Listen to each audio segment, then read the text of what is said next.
ফিলিস্তিনের যুদ্ধ আমি মেনে নিতে পারতেছি না, আমার বিবেক মানতেছে না, আমার চোখে দেখা মানতেছে না। আমি 14 বছর আগে ফিলিস্তিন দেখছি।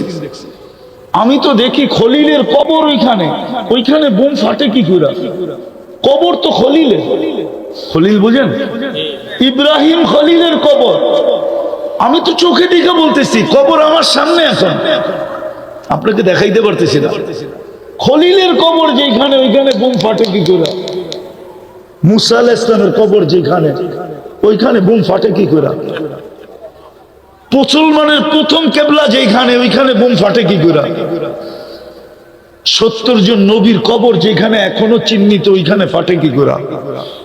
ইতিহাস তো বলে দিয়ারুল আম্বিয়া, 4 জন নবী ব্যতীত, অল্প কয়েকজন নবী ব্যতীত 1.25 লক্ষ সব নবী শামে আসছে, আর শামের ক্যাপিটাল হলো ফিলিস্তিন। আদি যুগ থেকে ওইখানে বোম ফাটে কি করে? বুঝান, আমাকে বুঝান। আমি উলামাদেরকে প্রশ্ন করতেছি, আমাকে বুঝান কি করে ফাটে, কি করে ওইখানে বোম ফাটে? যেখানে 1.25 লক্ষ নবীর সম্মেলন হয়, মেরাজের রাত্রে 1.25 লক্ষ নবীর সম্মেলন ছিল বাইতুল মুকাদ্দাসে।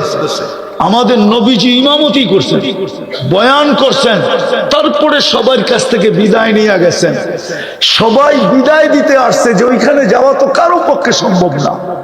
আপনি যেখানে যাবেন ওইখানে ফেরেশতার যাওয়া সম্ভব না, জিবরিল মিকাইলের যাওয়া সম্ভব না, আরশের নিচে যারা আছে ওদেরও উপরে উঠা সম্ভব না, শুধু একমাত্র আপনার সম্ভব। আমরা তো যেতে পারবো না, বিদায় দিতে আসছে, আপনি যান, ভাগ্য আপনার। এই জন্য জিবরিল চলতে চলতে যায় বলছে আগে যান। আপনি, আমি এইখানেই শেষ। বলছে কেন? 2 কারণ, আমার আগে যাওয়ার অনুমতি নেই। কি নাই? দ্বিতীয় আরেকটা কানে কানে বলছেন, আমার শরীরে ফিটনেসও নেই। মনে হয় ফিটনেস বুঝেন না, ঠিক না? হ্যাঁ, খালি না এদিকে ওদিকে গাটাগাটি করেন। যারা প্লেনে চাকরি করে ওদেরকে প্রতি বছরে বডি ফিটনেস রিনিউ করতে হয়, এটা জানেন? যারা ফ্লাইটে চাকরি করে, ফ্লাইটে যারা বিমান চালায় ওদেরকে প্রতি বছর চেক আপ করে বডি ফিটনেস রিনিউ করতে হয়। জিজ্ঞেস করে দেখেন, নাইলে সার্চ দেন, ওয়েবসাইটে যে পাবেন। ওদেরকে বডি ফিটনেস প্রতি বছর চেক করে ওদেরকে তারপরে এটা রিনিউ করতে হয়, নাইলে একটা প্লেন নিয়ে উড়বে, ওর বডি ফিটনেস নাই, এতটি মানুষও মরবে, ও মরবে। হ্যাঁ, তো জিবরিল বলতেছিল আমার ফিটনেস নাই, অনুমতিও নাই, ফিটনেসও নাই, আপনি একা যান। যেতে যেতে কোথায় গেছেন? কুরআন বলে কাবা কাউসাইনি আও আদনা সুম্মা দানা ফাতাদাল্লা ফাআওহা ইলা আবদিহি মা আওহা। জয়া বিলকুল পাশে বসছেন, পাশে। কোথায়? পাশে জয়া বসছেন।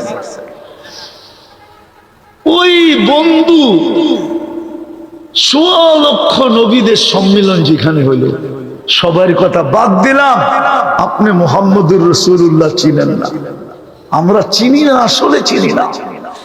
যদি চিনতাম আর মুহাম্মদুর রাসূলুল্লাহর দামান যদি ধরতাম, আর ওনার গোলাম যদি এই উম্মত হইতো, ওনার রঙে যদি রঙিন হইতো, কসম খোদার, রব্বে কাবার কসম, একজনের উপরে আঙ্গুল উঠাইতে দেরি, আকাশ থেকে সাহায্য আসতে দেরি হতো না। একজনের উপরে আঙ্গুল উঠাইতে দেরি আছে, প্রমাণ আছে আমার কাছে, ইতিহাসের পাতায় প্রমাণ আছে, একজনের উপরে আঙ্গুল উঠাইছে, একজনের উপরে। কোরআন এটাই বলে, একজনের উপরে আঙ্গুল উঠাইছে। শুধু প্রসিদ্ধ হয়ে গেছে, একজন শহীদ হয়ে গেছে। কয়জন? ওসমান রাদিয়াল্লাহু তাআলা আনহু কি হয়েছে? আসলে মিথ্যা ছিল না সত্য ছিল?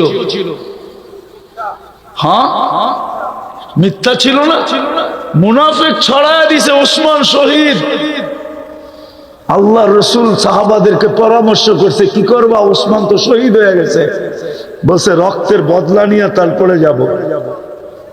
বলছে মুখে বললে হবে না, তাহলে কি করতে হবে? বলে জান দেওয়ার বায়াত করতে পারবা? বলে পারবো না। তো পারবো না কেন? হাত বাড়ান তো বায়াতে রেজওয়ান চলতেছে। ভালো মতে বায়াতে রেজওয়ান চলতেছে, বায়াতে রেজওয়ান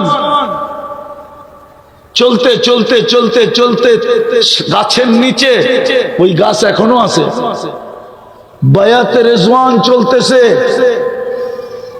চলতে চলতে যখন সবার বায়াত শেষ, তো উপর থেকে আয়াত আসতেছে, ইয়াদুল্লাহি ফাওকা আইদিকুম।